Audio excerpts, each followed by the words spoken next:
देखो जी, आज हम चैप्टर स्टार्ट करने वाले हैं प्रोबेबिलिटी चैप्टर।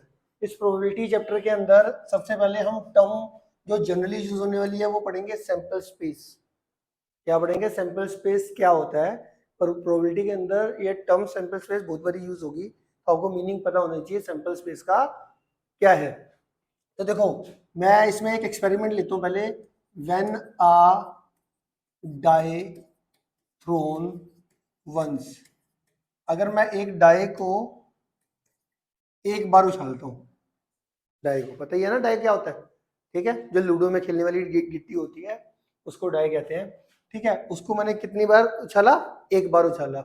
तो जब मैं हम एक बार डाई उछालते हैं तो हमारे क्या क्या चांसेस है, क्या क्या आ सकता है उसके अंदर, ठीक है। या तो 1 आ सकता है, या 2 आ सकता है, या 3, या 4, या 5, या 6, है ना। तो हमारा जो सैंपल स्पेस होता है, सैंपल स्पेस जिसकी हम बात करते हैं, सैंपल स्पेस क्या होता है? It is a set, it is a set of total possible outcome. Outcome क्या होता है? आउटकम होता है जो आ सकता है, जो भी तुमने एक्सपेरिमेंट करा और जो आ सकता है उसको हम आउटकम कहते हैं, ठीक है। और टोटल पॉसिबल आउटकम्स को अगर मैं एक सेट के अंदर डाल देता हूं तो उसको हम सैंपल स्पेस कहते हैं। जैसे कि मैं एक डाई थ्रो करूंगा तो 1 भी आ सकता है, 2 भी आ सकता है, ये 1 आउटकम भी आ सकती है, 2 भी, 3 भी, 4 भी, 5 भी, 6 भी। तो ये हमारा इस जितने भी टोटल पॉसिबल आउटकम्स है, अगर मैंने इसको सेट में डाल दिया तो वो सैंपल स्पेस कहलाया जाता है। क्या सैंपल स्पेस की डेफिनेशन क्लियर होगी आपको? ओके है। एक और एक्सपेरिमेंट ले लेते हैं। व्हेन अ कोइन टोस्ड वंस, एक कोइन को मैंने एक बार उछाला तो इसका सैंपल स्पेस क्या बनेगा?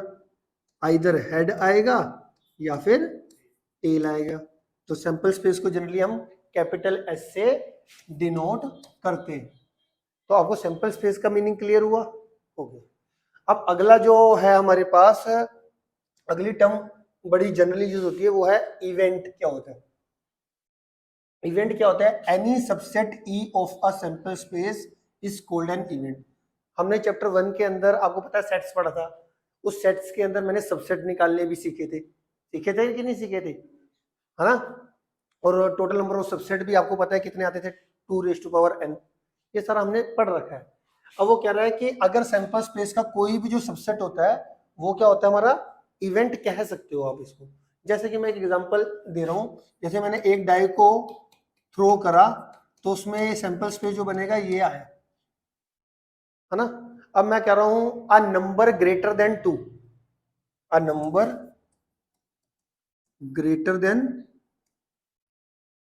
2, अ नंबर ग्रेटर देन 2 में आपके हिसाब से कौन कौन से नंबर आएंगे? 3 आएगा, 4 आएगा, 5 आएगा, 6 आएगा।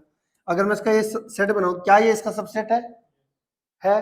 तो ये इसकी अगर हम सबसेट बनाए, जो कि हमने बना रखे हैं चैप्टर 1 के अंदर, तो आपको पता होगा ये इसका सबसेट है, अ नंबर ग्रेटर देन 2।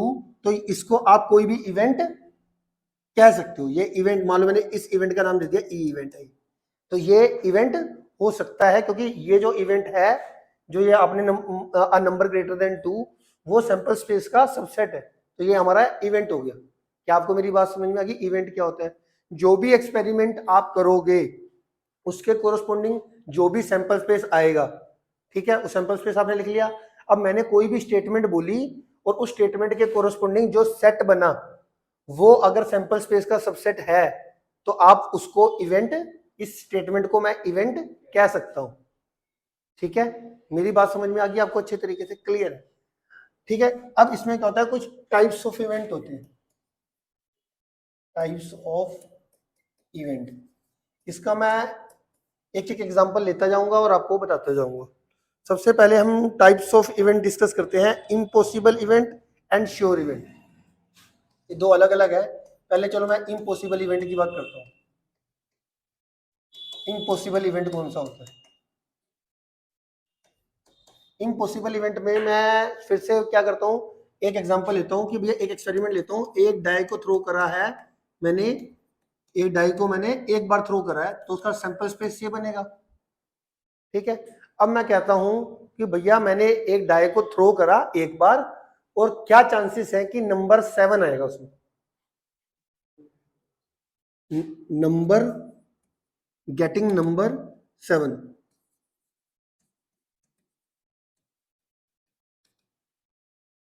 बताओ कि क्या क्या चांसेस है।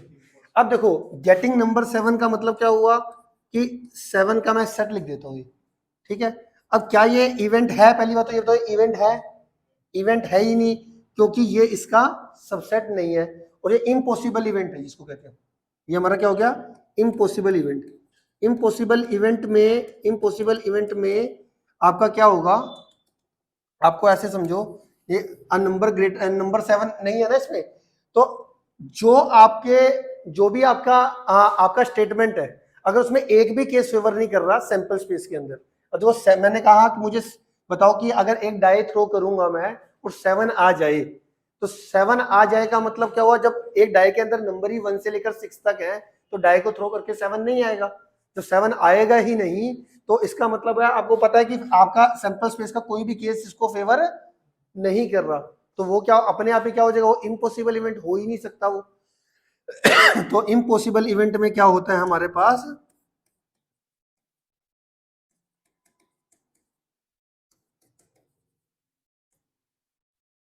इम्पॉसिबल इवेंट में क्या क्या चीज समझ आ गई, no favourable case in sample space. अगर मैं एकदम साधारण भाषा में, no favourable case in sample space, ठीक है। कोई भी फेवरेबल केस आपको मिलेगा ही नहीं 7 के ग्रेटर गेटिंग नंबर 7 के लिए आपके पास एक भी फेवरेबल केस नहीं है, तो वो हमारा क्या हो गया, इम्पॉसिबल इवेंट, ठीक है। और बुक की डेफिनेशन भी बता देता हूँ क्या लिखा हुआ है, the empty set and the sample space described bye, ठीक है।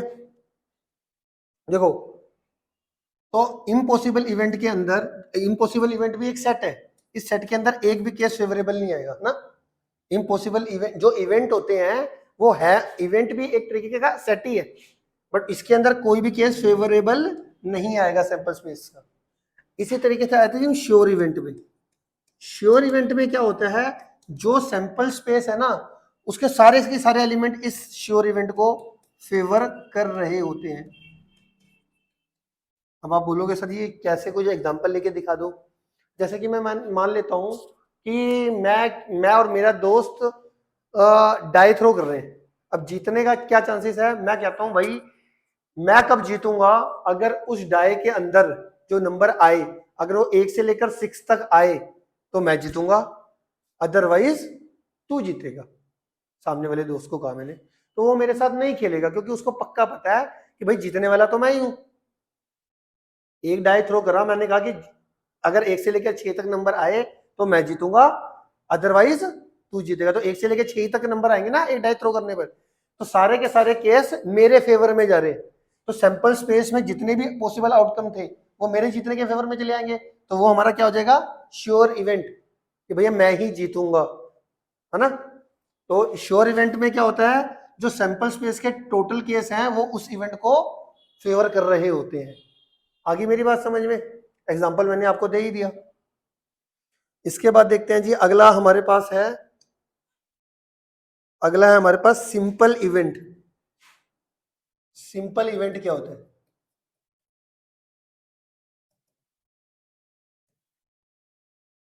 ठीक है।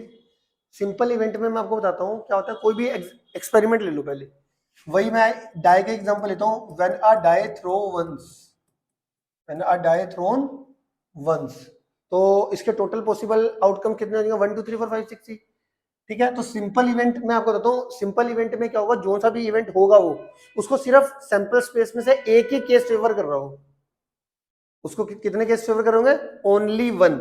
जैसे मैंने एग्जांपल लेता हूं, मैंने कहा गेटिंग वन, ई एक इवेंट है, उसका वो क्या है, गेटिंग वन। गेटिंग वन का मतलब ई के अंदर कौन सा एलिमेंट आएगा, सिर्फ वन आएगा फेवरेबल केसेस का, है ना। ऐसी एफ में मान लेता हूं गेटिंग टू, तो हमारे पास क्या आएगा, एफ के अंदर जो केस आ जाएगा वो टू आ जाएगा।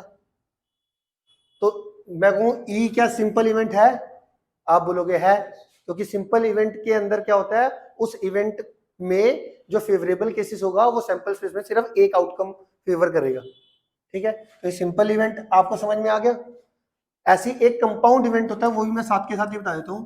कंपाउंड इवेंट में क्या होता है हमारे पास, कंपाउंड इवेंट में एक से ज्यादा केस अगर फेवर कर रहे हैं सैंपल स्पेस के, तो वो आपका कंपाउंड इवेंट में आ जाता है। जैसे कि मैंने बोल दिया ई मान लिया गेटिंग इवन नंबर, तो ई को कितने केस फेवर कर रहे हैं इस समय इसके 2 4 6 2 4 6। अब आपको आप देख रहे होंगे कि सैंपल स्पेस के 3 एलिमेंट इसको फेवर कर रहे हैं।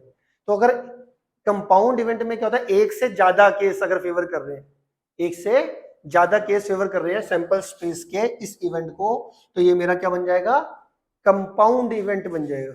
क्या बन जाएगा, कंपाउंड इवेंट। और कोई एग्जांपल लेना है तो वो भी ले सकते हो। वो मैं ले लूं आ नंबर ग्रेटर देन कुछ भी ले लो, गेटिंग प्राइम नंबर लिख लो, गेटिंग प्राइम नंबर। वो क्या आएगा मेरे पास, प्राइम नंबर में 2 3 5 आ जाएगा, 2 3 और 5 ये मेरे पास आ जाएगा, है ना। क्लियर हो गया मेरे पास कंपाउंड इवेंट के, आपको एग्जांपल क्लियर हो गए कंपाउंड इवेंट कब किसको कहना है, क्लियर हो गया। जिसको सैंपल स्पेस का एक केस फेवर कर रहा है वो सिंपल इवेंट, और जिसको एक से ज्यादा केस फेवर कर रहे हैं वो कंपाउंड इवेंट। एक लाइन में मैं बात खत्म कर देता हूँ, एक लाइन सिंपल इवेंट के लिए बता दी, एक लाइन कंपाउंड इवेंट के लिए बता दी।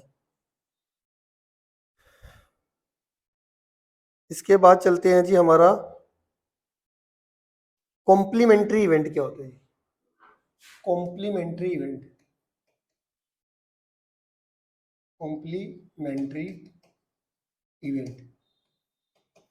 कॉम्प्लीमेंट्री इवेंट के अंदर देखो क्या होता है। कॉम्प्लीमेंट्री इवेंट, जैसे मान लेता हूं कि भाई एक डाई थ्रो करा मैंने, उसके अंदर टोटल पॉसिबल आउटकम वही सारे, मैं एक ही एग्जांपल ले रहा हूं जिससे आपको समझ में आ जाएगा। मैंने कहा जी ए क्या है, गेटिंग इवन नंबर, ठीक। तो इसको केस कौन से फेवरेबल करेंगे, 2 4 6। अब मैंने कहा जी इस ए इवेंट का कॉम्प्लीमेंट्री इवेंट निकालो। तो कॉम्प्लीमेंट्री इवेंट तुम्हें याद होगा, कॉम्प्लीमेंट तुमने सेट्स में भी सीखा था, ठीक है, उसको ए डैश के नाम से जाना जाता है। इसमें क्या होगा, सैंपल स्पेस के वो वाले एलिमेंट लेने हैं जो कि ए इवेंट में नहीं आ रहे, तो वो इसका कॉम्प्लीमेंट निकल जाएगा, मतलब 1 3 और 5। समझ में आ गया, कॉम्प्लीमेंट्री ऑफ एन इवेंट मतलब उस इवेंट के फेवरेबल केस को छोड़ के बाकी सारे फेवरेबल के बाकी सारे केस। अब ए इवेंट को 2 4 6 फेवर कर रहा है, तो ए कॉम्प्लीमेंट में क्या आएगा, 2 4 6 को छोड़ के सैंपल स्पेस के बाकी सारे एलिमेंट इसके कॉम्प्लीमेंट में चले जाएंगे। आगे मेरी बात समझ में। एक होता है हमारा इवेंट ए और इवेंट बी, इवेंट ए और बी। इससे हमारा मतलब हमेशा क्या है, कभी तुम्हारे को ये निकालने हो आ जाए तो उसका मतलब होता है ए यूनियन बी निकालना है, बस इतना दिमाग में रखना। तुम्हें मैंने वेन डायग्राम में भी बताया था कि जैसे कि ए है और बी, मैं कहूँ ए और बी एक एलिमेंट है जो ए और बी में, या तो वो ए में होगा, या तो वो बी में होगा एलिमेंट, या वो दोनों में होगा। अगर मैं इन तीनों एरिया को ज्वाइंट कर दूं तो ये ए यूनियन बी बनता है ना। तो अगर कभी आ जाए आपको इवेंट ए और इवेंट बी निकालना है, तो इसका मतलब ए यूनियन बी निकालना है, ठीक है। इसी तरीके से एक ऐसे आता है event A and B, and में मैंने बोला रखा है इंटरसेक्शन होता है। क्या होता है, इंटरसेक्शन होता है। क्लियर है मेरी बात, आगे समझ में। तो ये हमारे पास ये इवेंट ए आ गया, और ये इवेंट ए और बी, ए एंड बी, ये समझ में आ गया आपको। इसके बाद आता है event A but not be, event A but not be. इसमें अगर मैं वेन डायग्राम में दिखाऊं तो आपको event A but not be, तो बी को पूरा छोड़ दो, बी को पूरा छोड़ दो, तो सिर्फ ये वाला एरिया आएगा जिसको हम ए माइनस बी बोलते हैं। इसको हम क्या बोलते हैं, ए माइनस बी। और कभी भी इसकी प्रोबेबिलिटी निकालनी हो, प्रोबेबिलिटी मान लो probability of A minus B निकालना है, तो ए माइनस बी में देखो ए माइनस बी का एरिया कैसे निकालोगे? अगर मैं ए में से ए इंटरसेक्शन बी माइनस कर दूं, ये इंटरसेक्शन बी होता है ना, तो हमारा प्रोबेबिलिटी ऑफ ए में से probability of A intersection B minus होगा। अगर मुझे ए माइनस बी की प्रोबेबिलिटी निकालनी है तो ए वाली प्रोबेबिलिटी में से ए इंटरसेक्शन बी की प्रोबेबिलिटी माइनस कर दूंगा। ऐसी बी नोट ए में क्या होगा? बी माइनस ए आ जाएगा, B event B but not A में, तो बी माइनस ए, तो बी में से ए इंटरसेक्शन बी माइनस हो जाएगा। क्लियर हो गया? अब कुछ दो एकदम जो नए हैं, जो सेट से भी अलग हैं, वो है हमारे म्यूचुअली एक्सक्लूसिव इवेंट। कौन से होते हैं ये जरा ध्यान से पढ़ना। Mutually exclusive event, mutually exclusive event क्या होते हैं मेरे पास? मान लेते हैं वही एक डाई थ्रो करा मैंने, एक डाई थ्रो करने के बाद ए इवेंट ले लिया मैंने getting even number, getting even number, और बी मैंने ले लिया getting odd number, getting odd number. अब ए को कितने केस फेवर कर रहे होंगे? 2 4 6। बी केस को कितने फेवर कर रहे होंगे? 1 3 5। अब ए इवेंट और बी इवेंट आपस में म्यूचुअली एक्सक्लूसिव है कि नहीं, कैसे पता चलता है? इन दोनों का इंटरसेक्शन ले लेना। अगर इन दोनों के इंटरसेक्शन में, इंटरसेक्शन का मतलब क्या होता है? कॉमन लेना। कॉमन का मतलब अगर इन दोनों एलिमेंट में, इन दोनों सेट में से एक भी एलिमेंट कॉमन नहीं आता तो ये म्यूचुअली एक्सक्लूसिव है, अदरवाइज नहीं है। देखो इसमें और इसमें एक भी एलिमेंट कॉमन नहीं आ रहा, मतलब ए इंटरसेक्शन बी कितना आ रहा है? कह सकते हैं एम्प्टी सेट आ रहा है। तो अगर ए इंटरसेक्शन बी या दो या दो से ज्यादा सेट आपस में म्यूचुअली एक्सक्लूसिव तब बनते हैं जब उनका इंटरसेक्शन करने के बाद एम्प्टी सेट आता है। ठीक है, तो हमारा ये एम्प्टी सेट आ रहा है ए इंटरसेक्शन बी, तो आप बोल सकते हो therefore A and B are mutually exclusive event. समझ में आ रही है मेरी बात की नहीं आ रही? एक और होता है, एक टर्म होती है mutually exhaustive event, mutually exhaustive event. Mutually exhaustive event में क्या होता है?